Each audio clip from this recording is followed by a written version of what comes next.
Hello everyone guys, my name is Prashant and you are watching New Indian Era. तो हमारा एक छोटा सा प्यारा सा यूट्यूब चैनल है जिसका नाम है न्यू इंडियन एरा NIE, ठीक है, जिसमें हम लोग करीबन क्लास 11th 12th के सारे videos physics chemistry maths bio सब कुछ प्रोवाइड करवाते हैं विद ग्रेट ऑसम टीचर्स। ठीक है, तो guys welcome to this Maharashtra's best platform in the YouTube channel. तो चलिए गाइज शुरुआत करते हैं। आज की ये जो वीडियो है ये स्पेशली क्लास 11th के बच्चों के लिए है, जो बच्चे क्लास 10th से 11th में मूव कर गए हैं, चाहे वो कॉमर्स बैकग्राउंड के रहें, चाहे वो आर्ट्स बैकग्राउंड के रहें, चाहे वो साइंस बैकग्राउंड से रहें, किसी भी बैकग्राउंड से तुम रहो, कोई टेंशन की बात नहीं है। ये वीडियो तुम सभी लोगों के लिए है। ठीक है, इस वीडियो के अंदर मैं गाइस बताने वाला हूं कि 7 बिगेस्ट मिस्टेक्स। जब कोई बच्चा क्लास 10th से क्लास 11th में जाता है तो वो बच्चा सबसे बड़ी गलती क्या करता है, वो ऐसी 7 बड़ी मिस्टेक जो कहीं ना कहीं इनमें से 1 से 2 मिस्टेक मैंने भी मेरी लाइफ में की थी, और मैं आपको इस वीडियो में बताऊंगा कि मैंने कौन सी 2 मिस्टेक्स की थी और बाकी की 7 मिस्टेक्स। क्योंकि देखो यार, जीवन में हमेशा एक बात ध्यान रखना कि अगर तुम खुद से कोई गलती करना चाहोगे और फिर सीखोगे तो बहुत टाइम लग जाएगा। अगर तुम दूसरों की गलतियों से सीखोगे तो जल्दी सीख पाओगे, खुद को जल्दी डेवलप कर पाओगे। और उसी तरीके से गाइज मैंने जो मेरे फ्रेंड्स के मिस्टेक्स से और मैंने खुद की मिस्टेक्स सारी की सारी ऐसी 7 मिस्टेक्स आपको आज इस वीडियो में बताने वाला हूं। तो गाइज चलिए शुरुआत करते हैं। आई थिंक इस वीडियो को हर एक क्लास 11th के बच्चे को देखना चाहिए और इससे उसे बहुत ज्यादा फायदा होगा। ठीक है, तो गाइज ध्यान देने वाली बातें हैं, चाहे तुम किसी भी बोर्ड से रहो, चाहे वो भले CBSE बोर्ड हो, चाहे महाराष्ट्र स्टेट बोर्ड हो या फिर कोई भी स्टेट बोर्ड हो, इससे कोई फर्क नहीं पड़ता है। लेकिन this video is really very important for you. आप सबके लिए ये वीडियो बहुत ज्यादा महत्वपूर्ण है। ठीक है, तो क्लास 11th में जाते वक्त तुम क्या मिस्टेक करते हो, चलिए बताता हूं। तो सबसे पहली मिस्टेक क्या है कि भाई 10th हो गया, अब मजे करो। देखो मैं आपको एक बात बता दूं, सबसे बड़ी और इंपॉर्टेंट बात जो है, देखो यार जिंदगी में एग्जैक्टली क्या होता है ना कि जब हम पढ़ाई कर रहे होते हैं तो हमारा क्लास 10th का जो ट्यूशन टीचर होता है वो हमें क्या कहता है कि बेटा एक बार 10th पढ़ ले, फिर चाहे तो कैसे भी नाचना शुरू करना, कोई फर्क नहीं पड़ता है, तेरी जिंदगी बन जाएगी। जबकि वो टीचर ये तुम्हें बहुत गलत सिखा रहा होता है। जो तुम्हारा ऑफलाइन ट्यूशन टीचर होता है तुम्हें कहता है कि बेटा एक बार 10वीं पढ़ ले, उसके बाद तेरी जिंदगी चमक जाएगी, वो तुम्हें बिल्कुल गलत शिक्षा दे रहा होता है। क्योंकि 10th हमारे जिंदगी का पढ़ाई के मामले में एक पहली सीढ़ी होती है और रियल लाइफ स्टूडेंट की जो जिसमें कैरियर बनता है वो क्लास 11वीं 12वीं और फिर first year, second year, third year, उसके कॉलेज लाइफ, उसका टैलेंट, उसका नॉलेज ग्रैस्प करने की ताकत और कॉन्सेप्ट होता है, ना कि क्लास 10th में 95% लेके आना। ये सच्चाई होती है। तो अगर तुम सब बच्चे 10th में अच्छे खासे मार्क्स ला चुके हो और बहुत ज्यादा खुश हो, तुम्हें लगता है कि यार वाओ, तो तुम एकदम गलत हो। भूल जाओ इस चीज को। अब 10th के परसेंटेज सिर्फ कॉलेज डिसाइड करते हैं। और मेरी बात एक ध्यान रख लो कि आने वाले टाइम में जैसे ही 2 से 3 साल होंगे, तुम खुद कहोगे कि मेरे 10th के मार्कशीट रद्दी में पड़ी हुई है, उसका कोई इस्तेमाल नहीं है, कोई यूज नहीं है। तुम खुद कहोगे। आज तुम्हें अपने मार्क्स से बहुत ज्यादा प्यार होगा क्योंकि अभी अभी तुमको ताजा 90% मिला है, और तुम कहोगे कि प्रशांत कौन होता है मेरे मार्क्स को कम बताने वाला। हालांकि आई एम अप्रिसिएटिंग यू कि तुमने बहुत मेहनत करके 95 निकाले हो या 90 निकाले हो, बट वो सब रद्दी के भाव। कोई तुमको जॉब तक नहीं देने वाला 10th के परसेंटेज के बेसिस पे। वो सिर्फ इसकी पहचान है कि हाँ तुम इंडियन हो, नेशनलिटी तुम्हारी इंडियन है और कोई डॉक्यूमेंट बनवाने में काम आएगा, बस। तो ये 10th की औकात है इतनी। रियलिटी 11th 12th तुम्हारा कैरियर डिसाइड करता है। 11th 12th के मार्क्स तुम्हें बहुत सी जॉब अपॉर्चुनिटीज दिलवाते हैं, और 12th के बाद डिग्री, देन तुम्हारा टैलेंट, तुम्हारी ग्रैस्पिंग पावर, तुम्हारा कॉन्सेप्ट जो है वो तुम्हें हालांकि एक्चुअल जॉब दिलाएगा। ये एक सीढ़ियां होती हैं आगे बढ़ने की। तो अगर जिस बच्चे को लगता है कि मेरा 10th हो गया है, अब मजे करेंगे, क्योंकि हमारे ट्यूशन टीचर ने तो सिखाया था कि 10th तक पढ़ ले बेटा, फिर मस्त घूमना जिंदगी में, कोई टेंशन की बात नहीं है, फिर तो मजे ही मजे, लाइफ हमारी सेट है, 10th में 90% ला दिया तो भाई ये तुम गलत हो। उस टीचर ने तुम्हें अंधेरे में रखा था, और तुम अब जब आओगे 11th में तुम्हें एहसास होगा कि तुम बहुत गलत रास्ते पर थे। तुमने गलत थिंकिंग से 10th की पढ़ाई की थी। 10th में 90 तो तुमने निकाला, अच्छे मार्क्स तो तुमने लाया, लेकिन तुमने गलत थिंकिंग के साथ की। अब तुम रिलैक्स हो चुके हो और ये तुम्हें खत्म कर देगा। 11th 12th में तुम्हें ये खत्म कर देगा। इस बात को ध्यान रखना। तो गाइज ये जो मैंने यहाँ पे आपको इंपॉर्टेंट बात बताई कि 10th हो गया, अब मजे करो, अगर तुम्हें ऐसा लगता है तो तुम बहुत गलत इंसान हो, तुम्हारे पास बहुत ज्यादा प्रॉब्लम आ जाएगी। इस बात को हमेशा याद रखना। तो ये हमेशा याद रखो कि तुम्हें मेहनत हमेशा करनी पड़ती है। जिंदगी की लड़ाई कभी खत्म नहीं होती है। याद रखना, जिंदगी की लड़ाई कभी खत्म नहीं होती है। जब तक सांसें हैं तब तक मेहनत करनी होती है। जब तक सांसें हैं तब तक मेहनत करनी होती है। इस बात को हमेशा अपने माइंड में बिठा के रख लो। तो चलिए भाई सेकंड मिस्टेक की तरफ चलते हैं, फ्रेंडशिप। अब फ्रेंडशिप को मैं यहां पे दो तरीके से थोड़ा सा कैटेगराइज करूंगा। एक फ्रेंडशिप होती है जस्ट दोस्ती जिसे तुम कहते हो, और दूसरी फ्रेंडशिप होती है रिलेशनशिप वाली।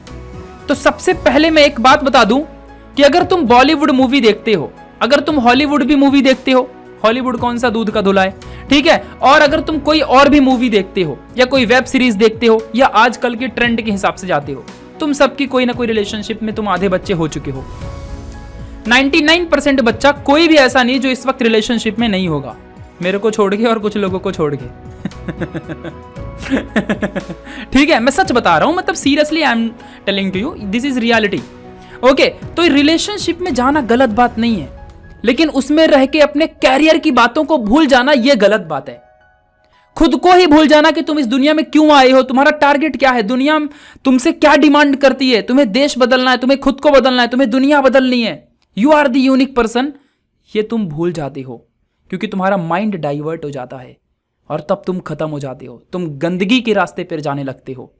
तब तुम्हारी बॉडी में आलस आना शुरू होता है, तुम्हें नींद आना शुरू होती है, और फिर 11वीं 12वीं तुम्हारा बर्बाद हो जाता है, फिर अच्छे कॉलेज में एडमिशन नहीं मिलता, फिर डिग्री लाइफ बर्बाद हो जाती है। और यही टाइम हमारे ग्रोथ का होता है, क्योंकि कोई 25 साल के बाद ना नॉलेज के बेस पे ग्रोथ नहीं कर सकता, वो पैसों के बेस पे ग्रोथ करेगा, बिजनेस खड़ा कर सकता है, लेकिन नॉलेज एक्चुअली हमारा ब्रेन 20-25 की उम्र तक ज्यादा ग्रैस्पिंग पावर होती है। कभी पढ़ा है जिंदगी में, किसी टीचर से पूछ लेना कि टिल 25 की एज तक हमारी ब्रेन बहुत जल्दी किसी चीज को सीख लेती है। जितना सीखने की कैपेसिटी 2 साल के बच्चे में होती है, उतनी सीखने की कैपेसिटी कभी 60 साल के बुढ़े में नहीं होगी। This is reality. तो जितना जल्दी सीख लोगे किसी भी नॉलेज को ना, उतना फायदे में रहोगे।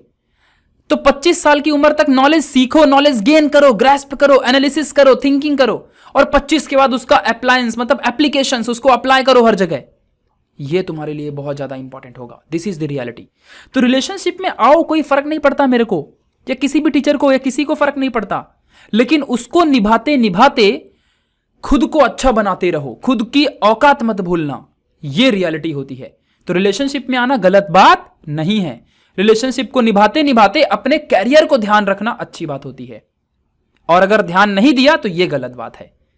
Always mind that one. Okay, इस बात को हमेशा याद रखो, this is really very important for you. ठीक है, चलो आगे बताता हूं। दोस्ती, फ्रेंडशिप, तो भाई दोस्ती जो वाली होती है, जो मेल टू मेल की दोस्ती होती है, ये कभी इसको बनाओ, this is the reality, but गलत दोस्ती मत बनाना। तुमने पुरानी कहानी पंचतंत्रों में सुनी होगी कि जब एक आम की टोकरी होती है और उसमें सारे आम बहुत ही प्यारे और अच्छे होते हैं, और उसमें गंदा आम जब कोई रख देता है तो वो एक गंदा आम सारे आम को खराब कर देता है। तो गाइस, संगति का असर करता है। अब कुछ बच्चे मेरे को चैलेंज देंगे कि भैया ऐसा कुछ नहीं होता, मैं तो ऐसे दोस्तों के साथ रहता हूं जो बीड़ी सिगरेट दारू सब पीते हैं, लेकिन ना मैं तो टॉप करता हूं। भाई तुम कब तक टॉप करोगे? क्योंकि एक बात हमेशा याद रखना कि अगर पानी एक ऐसी चीज है, पानी को किसी भी कलर में मिलाओगे, एक ना एक बार उस पानी का कलर बदल ही जाएगा। पानी खुद को रोक नहीं सकता दूसरे के कलर में आने के बाद, कांटेक्ट में आने के बाद खुद के कलर को चेंज करने पर। तुम कैसे रोक सकते हो जबकि तुम भी उसी पानी से बने हुए हो? हमारी बॉडी 5 एलिमेंट से बनती है, जिसमें से वाटर भी एक बहुत ही इंपॉर्टेंट एलिमेंट है। तो ध्यान रखना, एक ना एक दिन तुम बिगड़ जाओगे, इससे अच्छा दूर हो जाओ ना। क्योंकि तुमने सुना होगा कि अगर तुम लाइफ में 5 ऐसे बिजनेसमैन के साथ रहो तो 6वां बिजनेसमैन तुम बन जाओगे। और अगर एक उसी आम की टोकरी की तरह बहुत सारे अच्छे आमों के बीच में गंदा आम भी आ जाएगा तो संगति के असर से सारे आम बर्बाद हो जाएंगे। तो हमेशा याद रखो कि संगति का असर होता है। तो ऐसी दोस्ती मत बनाना जो कि तुम्हारी लाइफ बर्बाद कर दे। अब कभी कभी क्या होता है कि हमें कूल दिखने के लिए, अच्छा दिखने के लिए हम ना मतलब अपने आप को बेस्ट दिखाने की कोशिश करते हैं। हम अपने आप को बहुत अच्छा दिखाते हैं कि मेरा दोस्त आईफोन लिया तो मैं भी अपने पापा से लड़ूंगा, मुझे भी आईफोन दो। मेरा फ्रेंड केटीएम में आता है तो उसकी जीएफ बन गई, मेरे पास केटीएम नहीं तो मेरी जीएफ कैसे बनेगी? अरे घंटा ही फर्क नहीं पड़ता है। क्या सुंदर पिचाई साहब की शुरू में जीएफ रही होगी? क्या बहुत बड़े बड़े ऐसी हस्तियां हैं उनकी जीएफ रही होगी? उसके चक्कर में तुम अपनी लाइफ बर्बाद क्यों कर रहे हो सकता है कि 120 बच्चे तुम्हारी क्लास में कोई एक बहुत ही अच्छा ब्यूटीफुल हैंडसम होगा, तुम नहीं हो, तो क्या तुम भी बनने की कोशिश करोगे? नहीं, स्कूल में तुम पढ़ने के लिए गए हो, पढ़ लो। एक ऐसा टाइम आएगा कि उस लड़की से भी अच्छी लड़की तुम्हें मिलेगी। सच कह रहा हूं, क्योंकि एक बात और बताऊं, 11वीं 12वीं में जो लड़कियां अच्छी दिखती हैं वो 20-25 के बाद अच्छी बिल्कुल नहीं दिखती हैं। ये रियलिटी बता रहा हूं। सच कह रहा हूं, सच कह रहा हूं। आधी तो फूक के गुब्बारा बन जाते हैं। This is the reality. तो बुरा नहीं मानना, ये सच्चाई है। तो फोकस करो पढ़ाई पे, ना कि दूसरे फ्रेंड्स को देख के कूल बनने की कोशिश करो कि उसके पास है तो मेरे पास नहीं है तो मैं भी बनाऊंगा। खुद को कंट्रोल करो एंड बस आगे बढ़ो। जीवन में हमेशा याद रखना कि खुद को कंट्रोल करना और खुद के कैरियर पे फोकस करना, ये जीवन की सबसे कठिन काम है, सबसे कठिन काम। और जिसने इसको जीत लिया ना, उसने पूरी दुनिया की हर एक चीज को जीत लिया। वो दुनिया का सबसे बड़ा विनर कहलाता है। जिसने खुद को कंट्रोल कर लिया, खुद के सामर्थ्य पर जिसे बिलीव हो, वो दुनिया में सबसे आगे जाता है। जिसने खुद को कंट्रोल कर लिया, वो दुनिया का सबसे बड़ा पावरफुल इंसान माना जाता है। हमेशा याद रखना। तो गाइस, फ्रेंडशिप ऐसी बनाओ जो तुम्हारे लाइफ में ग्रोथ करावे, जो तुम्हें आगे बढ़ने के लिए इंस्पायर करे, जो तुमको बेस्ट बनाने के लिए हेल्प करे, ना कि ऐसा दोस्त जो तुम्हें कीचड़ में डाल दे। हमेशा याद रखना, याद रखो हमेशा। तो थर्ड पॉइंट है गाइस, ओवर कॉन्फिडेंस। अब क्या होता है कि हम तो कूल बन के घूमते हैं, अरे भाई हमको तो भाई 10th में 90% है, हम ही हैं टॉपर सबसे बड़े। और ये गलती मैंने भी की थी। जब मैं क्लास 10th से 11th में गया, जैसे ही मैं क्लास 11th में गया तो मैं तो भाई मस्त, मेरे 91% थे 10th में, I am the topper one, और मेरे से अच्छा तो किसी का होगा ही नहीं। जब पहले दिन क्लास में गया तो मैं मस्त सीना तान के बैठा था कि मेरे ही सबसे अच्छे मार्क्स आए हैं। जब वहां पे देखा तो बहुत से ऐसे बच्चे थे 96 वाले, 97 वाले, मेरी लॉल हो गई। दैट तेरी की 91 ला के ओवर कॉन्फिडेंस में हो गया। और यहां तो मेरे से भी बड़े बड़े दिग्गज लोग बैठे हैं 97 वाले। वहीं पे मैंने मूड, लेकिन ये जो ओवर कॉन्फिडेंस था 1 महीने तक था। फिर मैंने सोचा चलो यार 2-3 लोग आगे हो गए तो अपन भी तो 90 वाला है। और यही चक्कर में मेरे को लगता कि ये 11th भी फोड़ देंगे, क्या टेंशन है, नए लोग, नई दोस्ती, नया कॉलेज, थोड़ा घूमते हैं, मजा करते हैं 1-2 महीना। और खासकर तो मैं मराठी और हिंदी मीडियम से था तो मुझे इंग्लिश भी सीखनी थी। तो भाई बहुत ज्यादा प्रॉब्लम हो गई फिर। ठीक है, इंग्लिश ने बहुत ज्यादा प्रॉब्लम दी। और ऐसा करते करते सोचते रह गया कि यार अब क्या करेंगे हम। तब जाके एट द एंड ना फिर समझ में आई कि यार मैं बर्बाद हो रहा हूं। जब मेरा पहला सेमेस्टर खराब गया, जब मैं 10th में 90 वाला बंदा 11th के पहले सेमेस्टर में सिर्फ 70-75% लेके आया, मैं टेंशन में आ गया। भाई मैं ऐसे नहीं कर सकता। अब गई दोस्ती भाड़ में, गया कॉलेज भाड़ में, गई कॉलेज की मस्तियां भाड़ में। मुझे खुद के कैरियर पे ध्यान देना है। और मेरे को जिस बंदे ने सिखाया था कि 10th एक बार पढ़ ले बेटा फिर तो मजे हैं, वो मुझे गलत सिखाया था। मुझे रियलाइज हुआ उस टाइम पे, और इसीलिए मैंने उसको सबसे पहले पॉइंट पे रखा है। और मैंने खुद को बदलने की कोशिश की और मैंने खुद को अच्छा बनाने की कोशिश की। और फिर मैं वो सब भूल गया और मैं समझ गया था कि 11th और 12th रियली बहुत इंपॉर्टेंट है, क्योंकि ये हमारी जिंदगी बनाता है। और जितनी पढ़ाई हम 10th में करते थे उतनी हम सिर्फ अब 11th 12th में नहीं कर सकते, हमें और ज्यादा करनी पड़ेगी। अगर हम 10th में 4 घंटा पढ़ते थे तो हमें 11th में 5 घंटे 6 घंटे की पढ़ाई करनी पड़ेगी। हम 10th में अगर कहीं खेलने जाते थे तो हमें 11th और 12th में खेलने का टाइम है ही नहीं, क्योंकि हमें बहुत ज्यादा, हमें करीबन 11 गुना 11 टाइम्स ज्यादा स्टडी करनी पड़ती है एज कंपेयर टू 10th। हमें ज्यादा फोकस, ज्यादा कंसंट्रेशन देना पड़ता है, तब जाके 11th की स्टडी होती है। और अगर 11वीं बर्बाद हो गया तो 12वीं बर्बाद हो गया। ये 110% बात लिखी हुई है। मेरी बात नहीं मानना, जाओ पूछ लो जिससे पूछना है। कसम से कहता हूं, अगर तुमने 11वीं में आधे बच्चों को वेलोसिटी क्या होती है नहीं पता होता, जब बच्चे 12वीं में जाते हैं तुम किस तरीके से रोटेशनल डायनेमिक्स जैसा बड़ा बड़ा चैप्टर और मैकेनिक्स जैसे बड़े बड़े क्वेश्चंस जो वहां के टॉपिक्स हैं, सब्जेक्ट हैं, वॉल्यूम्स हैं, उन्हें कैसे सॉल्व करोगे। तुम किस तरीके से HC वर्मा की बुक को सॉल्व कर पाओगे, कभी नहीं कर पाओगे। और अगर ऐसा नहीं कर सकते, तुम JEE IIT के लायक ही नहीं हो, तुम CET के लायक ही नहीं हो, तुम नीट जैसे एग्जामिनेशन को कभी क्रैक नहीं कर सकते, तुम्हें फिजिक्स कभी नहीं आएगी। कसम से बता रहा हूं, ये बहुत ज्यादा इंपॉर्टेंट बात है। ठीक है, तो 11th बर्बाद मत करना, वरना 12वीं भी तुम्हारी बर्बाद हो जाएगी। तो ओवर कॉन्फिडेंस में मत रहना कि मैं दादा, आई एम दादा 11वीं नहीं पढ़ा और 12वीं में जाके डिस्काउंट आगे समझ जाओ। ठीक है, तो ओवर कॉन्फिडेंस में मत रहना। क्वेश्चन नंबर मतलब टॉपिक नंबर 4, कंपैरिजन। कभी भी खुद को कंपेयर मत करना। अब फॉर एग्जाम्पल मैंने ये गलती की थी जब मैं 10वीं से 11वीं में गया, मेरे फादर सिक्योरिटी गार्ड थे। हम बहुत अमीर इंसान नहीं थे, हम इतने अमीर थे सिर्फ कि हम खुद की घर पे चल सकते थे अच्छे से, और हम अपनी लाइफ अच्छे से चला सकते थे। मेरे फादर सिक्योरिटी गार्ड, 9,000 उनकी सैलरी पर मंथ, मुंबई जैसे जगह में रेंट के रूम में रहते थे हम लोग। तो जब मैं पहली बार कॉलेज में गया तो उस टाइम पे iPhone 6 आया था, ब्रांड था, 2015 में, 2015-16 में। तो जब मैं वहां पे गया तो मेरे सारे दोस्त आईफोन लेके आते थे, मेरे पास मोबाइल फोन ही नहीं था। ठीक है, वो लोग बड़ी बड़ी बाइक्स में आते थे, तो उनसे गर्ल्स लोग भी खतरनाक अट्रैक्ट बहुत होते थे उन लोग से। मैंने ये आंखों देखी हाल बता रहा हूँ, कोई गलत, मैं किसी गर्ल्स को गलत नहीं बोलता, ठीक है, बट मैं आंखों देखी बता रहा हूँ, मेरे कॉलेज की हाल में बता रहा हूँ, हो सकता है तुम्हारे कॉलेज में भी होगा।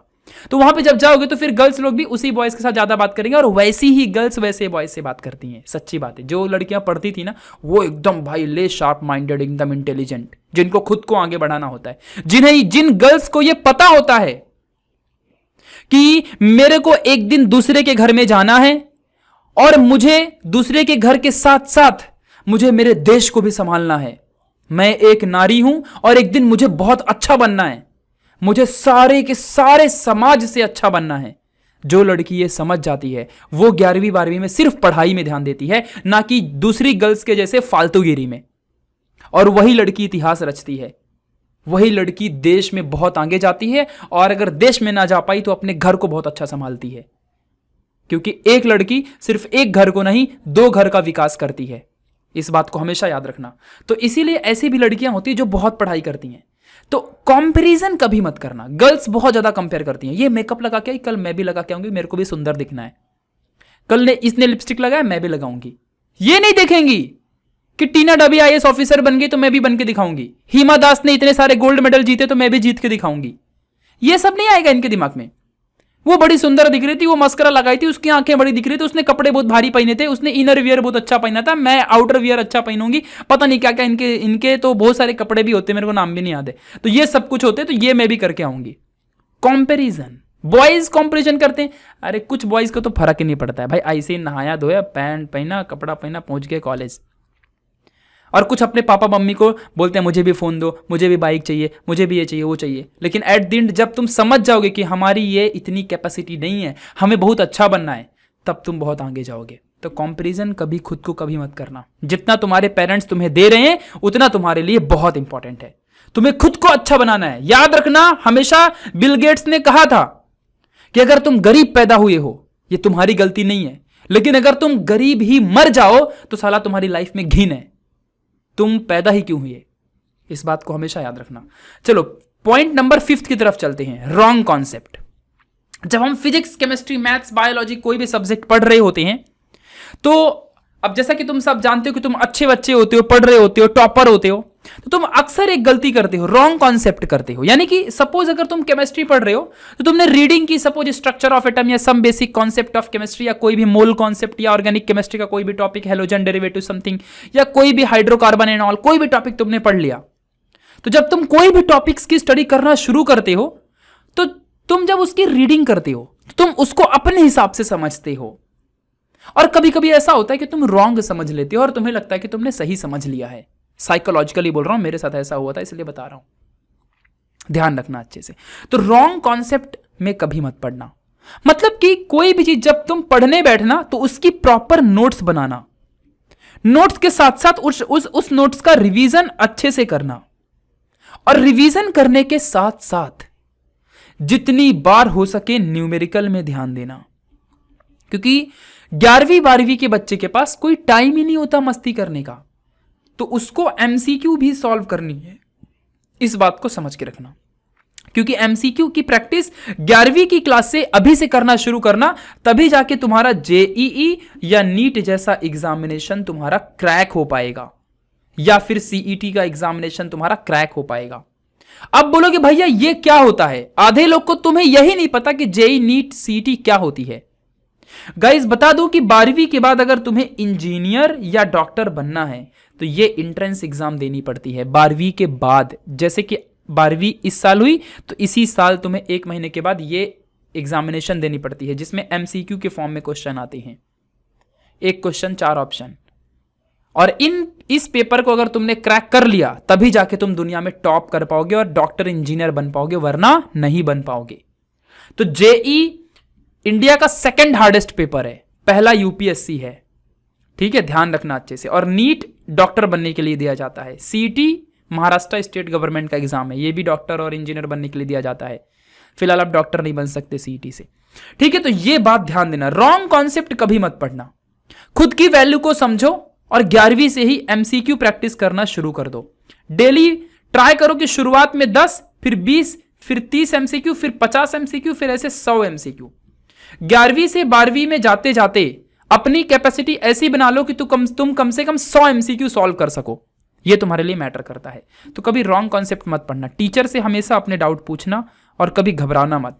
क्योंकि एक बात हमेशा याद रखो, जो बंदा टीचर से डाउट नहीं पूछता ना, शर्माता है कि मेरा दोस्त क्या बोलेगा, मेरा वो फ्रेंड मुझे क्या बोलेगा, जो अपने टीचर से क्वेश्चन पूछने में शर्माता है क्लास में, चाहे वो कॉलेज हो चाहे वो ट्यूशन हो, कहीं पर भी, तो वो सोचता है कि मैं मूर्ख लगूंगा, मुझे सब लोग मूर्ख समझेंगे, मैं टीचर से क्वेश्चन नहीं पूछ सकता।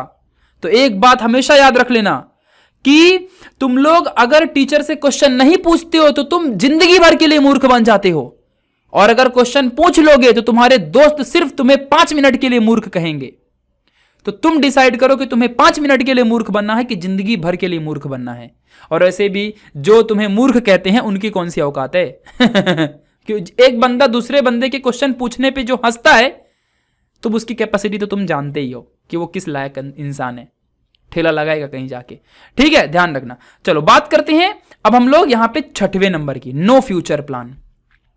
अभी गाइज मैं करीबन 6 लाख से ज्यादा स्टूडेंट को टीच कर रहा हूं एक साथ ऑनलाइन अपने new Indian era YouTube channel के थ्रू, और महाराष्ट्र के इतने सारे बच्चों में से मुझे बहुत से कॉल आते कि भैया मुझे पता ही नहीं है कि मैं 12वीं के बाद क्या करूं, क्योंकि 12वीं हमारा कैरियर डिसाइड करता है और हमने परसेंटेज जैसे तैसे कुछ तो ला लिए, लेकिन हमें यह नहीं पता कि मैं 12वीं के बाद क्या करूं, मैं क्या बनूं, मुझे यह नहीं पता है, मैं इंजीनियर बनूं, डॉक्टर बनूं, आईएएस ऑफिसर बनूं, मैं क्या बनूं, मुझे नहीं पता।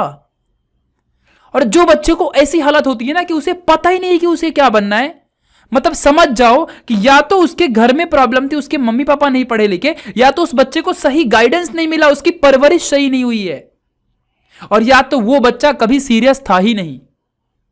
ये सारी कंडीशंस हो सकती हैं, समझ लो इस बात को। तो गाइज अगर तुम्हारा कोई फ्यूचर प्लान ही नहीं है तो समझ जाओ कि तुम कहीं ना कहीं बहुत गलत रास्ते पर हो। और यही टाइम है कि अगर अभी तक तुमको क्या बनना है तुम्हें नहीं पता, तो 10वीं के बाद जैसे ही 11वीं में आओ, लग जाओ कि तुम्हें डॉक्टर, इंजीनियर, एक्सप्लोर करना शुरू करो। तुम डिसाइड करो, तुमने अगर पीसीएम ले लिया है तो पक्का मैथ्स के टेक्निकल फील्ड में पता करो तुम क्या क्या बन सकते हो। अगर तुमने पीसीबी ले लिया है तो पता करो कि तुम्हें क्या करना है। तो ऑब्वियस सी बात है डॉक्टर एमबीबीएस ही बनना चाहोगे ना, अगर पीसीबी लिया है तो इसमें एक ही चॉइस है, और पीसीएम लिया है तो हजारों चॉइस है। अब ऐसा मत सोचना, क्योंकि डॉक्टर बनना आसान काम नहीं, डॉक्टर मतलब भगवान होता है, और भगवान बनना आसान है क्या? तो ये बात हमेशा अपने माइंड में बिठा लो। तो नो फ्यूचर प्लान, अगर आज फ्यूचर प्लान नहीं बनाओगे, फ्यूचर में तुम्हारा ही फ्यूचर गायब हो जाएगा। तो अगर 11वीं में आके जो बच्चा फ्यूचर प्लान नहीं बनाता, उस अपने फ्यूचर की प्लानिंग नहीं करता, अपने फ्यूचर के बारे में नहीं सोचता कि उसे क्या बनना चाहिए, वैसे ये तो तुम्हें 8वीं 9वीं में ही सोचना चाहिए था। बट अगर तुम 11वीं में आके नहीं सोचते हो कि तुम्हारा फ्यूचर क्या होगा, तुम्हें क्या बनना है, तो जिंदगी में तुम्हारा फ्यूचर ही नहीं है फिर तुम्हारा फ्यूचर ही खत्म हो गया कि अब तुम्हें क्या करना है। क्योंकि भाई ये इंडिया है, और अगर तुम सोचते हो कि Bill Gates, Elon Musk, Mark Zuckerberg, इन सब ने थोड़ी सोचा था अपने फ्यूचर के बारे में, तो भाई तुम 1980 में नहीं जी रहे हो, ये बात ध्यान देना। तुम 2022 में जी रहे हो, और 2022 में ऐसा नहीं है, ये इंडिया है। यहां पढ़ाई करनी पड़ती है, टैलेंट को भी गेन करना पड़ता है, और टैलेंट की प्रैक्टिस भी करनी पड़ती है, और टैलेंट सीखना भी पड़ता है, तब जाके कुछ अचीव होता है जिंदगी में। तो हमेशा इस बात को ध्यान रखना, ठीक है। चलो, क्योंकि वो जो कहानियां हैं वो ओवर हाइप्ड हैं कि बिल गेट्स ने नई पढ़ाई की, छोड़ दिया था, स्टीव जॉब्स ने छोड़ दिया था, ये सब ओवर हाइप्ड चीजें हैं। अब इन पे ध्यान इतना भी मत दो, ठीक है। चलो आगे बढ़ते हैं, और लास्ट चीज है डिसिप्लिन। 7वीं पॉइंट है डिसिप्लिन। कई जीवन में स्वामी विवेकानंद जी ने कहा था कि जिंदगी में तुम कुछ भी अचीव कर लो, लेकिन सबसे अच्छा अचीव अगर करना है, देखो अचीव करना और सबसे अच्छा अचीव करने में फर्क होता है। सक्सेसफुल होना और जल्दी सक्सेसफुल होने में फर्क होता है। पैसा कमाना और बहुत ज्यादा पैसा कमाने में फर्क होता है। टॉपर बनना और बहुत ज्यादा अच्छा टॉपर बनने में फर्क होता है। टैलेंटेड बनना और बहुत ही बेस्ट प्रैक्टिस्ड एक्सपीरियंस्ड टैलेंटेड बनना, इनमें फर्क होता है। तो अगर तुम्हें एकदम सबसे अच्छा सबसे बेस्ट बनना है तो तुम्हारे लिए discipline is really very important. तुम में से कितने ऐसे लोग हो जो चाहता है कि मैं बहुत अच्छा इंसान बनूं, मैं दुनिया का सबसे बेस्ट इंसान बनूं, मैं दूसरे की लाइफ में चेंजेस लाऊं, लेकिन तुम खुद कभी सूरज के सनराइज होने के पहले नहीं उठते हो, उसके बाद उठते हो। अगर ऐसा करते हो तो तुम समझ जाओ कि तुम अभी तक कुछ अच्छा ही कर ही नहीं रहे हो, क्योंकि तुम सबसे पहले जाग ही नहीं रहे हो। तुम दुनिया को क्या जगाओगे? सिंपल सी बात है। खुद पे हंसो जाके मिरर में बैठ के, समझा? तो बड़े बड़े सपने फिर छोड़ दो देखना। सपने सब देखते हैं, उन्हें सच करना बहुत इंपॉर्टेंट होता है। डॉक्टर एपीजे अब्दुल कलाम जी ने कहा था। तो डिसिप्लिन बहुत ज्यादा इंपॉर्टेंट है। विदाउट डिसिप्लिन तुम कुछ, डिसिप्लिन का मतलब ये नहीं कि सावधान सर, यस अटेंशन, पुराने जमाने के जेलर हैं सर, ऐसे नहीं। डिसिप्लिन का मतलब खुद के साथ डिसिप्लिन, कि मैं सुबह उठूंगा, मैं इतने बजे काम करूंगा, मेरा सोने का टाइम इतना है, मैं इतने घंटे पढ़ूंगा, मुझे ये चीज़ अचीव करनी तो बस यही चीज़ अचीव करनी है, मुझे ये करना है तो बस मुझे यही करना है, मुझे डिस्ट्रैक्शन नहीं होना चाहिए, मैं मोबाइल पे ध्यान नहीं दूंगा, मैं यहाँ नहीं ध्यान दूंगा, मैं वहाँ नहीं ध्यान दूंगा, मुझे इससे कुछ मतलब नहीं है। इन सब पे तुम्हें फोकस करना पड़ेगा, इन सब चीज़ों पर तुम्हें ध्यान देना पड़ेगा। ये आपके लिए बहुत ज़्यादा जरूरी है। So are you getting my point or not? मैं तुम्हें क्या कह रहा हूं? तो discipline is really important for you. जीवन में किसी भी चीज को अचीव करने के लिए अनुशासन बहुत ज्यादा जरूरी है, समझ रखना। और अनुशासन का मतलब ये नहीं कि तुम रोज होमवर्क करो, रोज ये करो, वो सब नहीं, वो बच्चों वाली कहानी है। डिसिप्लिन का मतलब खुद के साथ सेल्फ डिसिप्लिन, कि मुझे इतने बजे उठना है, मुझे यही करना है, मेरा टारगेट ये है, तो मैं बस इसी में ध्यान दूंगा। ऐसा नहीं कि मैंने आज ठाना है कि यस मैं आर्मी ऑफिसर बनूंगा, और जैसे ही क्लास में गए तो बहुत ही अच्छी सुंदर कन्या मिल गई और बस अट्रैक्ट हो गए। कोई तो मिली मुझे जो मेरा चैन ले गई। अब तुम कैसे आर्मी ऑफिसर बनोगे? फिर बाद में वो तुम्हें छोड़ देगी, फिर तुम बहुत बोलोगे कि नहीं अब मैं बहुत बड़ा बन के दिखाऊंगा, और बाद में पता चला कि जूते साफ कर रहे हो कहीं बैठ के। ठीक है, ध्यान रखना इस चीज को। तो कुछ भी ऐसा गुस्से में आके नहीं होता है, हर एक चीज अच्छे से, प्यार से, डिसिप्लिन तरीके से प्लान करके हर चीज होती है। जो बच्चा तुम्हें कहता है ना कि डिसिप्लिन से कुछ नहीं होता, उसको उसका साथ छोड़ दो, वो तुम्हें बहुत अच्छा नहीं बनाएगा। और ऐसा ज्यादा लोग होते हैं जो कहते हैं डिसिप्लिन अच्छी चीज नहीं होती। तो सच बता दूं, कौन से सारे लोग बहुत अच्छे जगह पे बैठे हैं। पीएम की पोस्ट एक ही होती है दुनिया में, और हर एक डिस्ट्रिक्ट में डिस्ट्रिक्ट मजिस्ट्रेट की एक ही पोस्ट होती है, और सुप्रीम कोर्ट में बहुत बड़े वाले पोस्ट की जज की पोस्ट एक ही होती है, और इंडियन के कैप्टन की भी, क्रिकेट टीम की एक ही पोस्ट है कैप्टेंसी की, और दुनिया में हर एक सबसे बेस्ट चीज की एक ही पोस्ट होती है। इवन भगवान भी बनना है तो सबसे बड़े भगवान की एक ही पोस्ट है। तो इस बात को हमेशा ध्यान रखना, सब थोड़ी उस जगह पे पहुंच सकते हैं, सबकी औकात ही नहीं है। तुम्हारी है तो तुम करके दिखाओ। तो गाइज ये बहुत ज्यादा जरूरी होती है चीजें। तो discipline is really very important for you, हमेशा इस चीज को ऊपर ध्यान रखना अच्छे से। तो गाइज आपको ये वीडियो कैसी लगी? Really thank you so much for watching this video. अगर तुम यहां तक थे तो तुम पक्का बहुत ही अच्छे और डिसिप्लिन बंदे थे, तुम बहुत ही अच्छा काम करोगे फ्यूचर में। और गाइज हमारे YouTube channel new Indian era को सब्सक्राइब कर लो। इस चैनल के अंदर physics, chemistry, maths, bio class 11th class 12th के पूरे सिलेबस को हमारे ऑसम टीचर के साथ फ्री ऑफ कॉस्ट सिखाया जाता है। कोई पैसा नहीं है, फुल एकदम फ्री, कोई पैसा कभी चार्ज नहीं करना। ऐसा है, मस्त पढ़ो, अच्छा लगे तो पढ़ो, देखो, शेयर करो, इट्स योर चॉइस। ट्राई मारो, आगे बढ़ो, पहला कदम रखो, ठीक है। So thank you so much for watching this video my dear friends. मिलेंगे इसी तरीके की किसी धमाकेदार वीडियो में। कमेंट बॉक्स में बताना कि तुम्हें और किस चीज के ऊपर वीडियो चाहिए। तो मिलेंगे इसी तरीके के अच्छे और किसी प्यारे से वीडियो में। तब तक के लिए guys bye bye, take care, don't जज a book by its cover. Bye bye.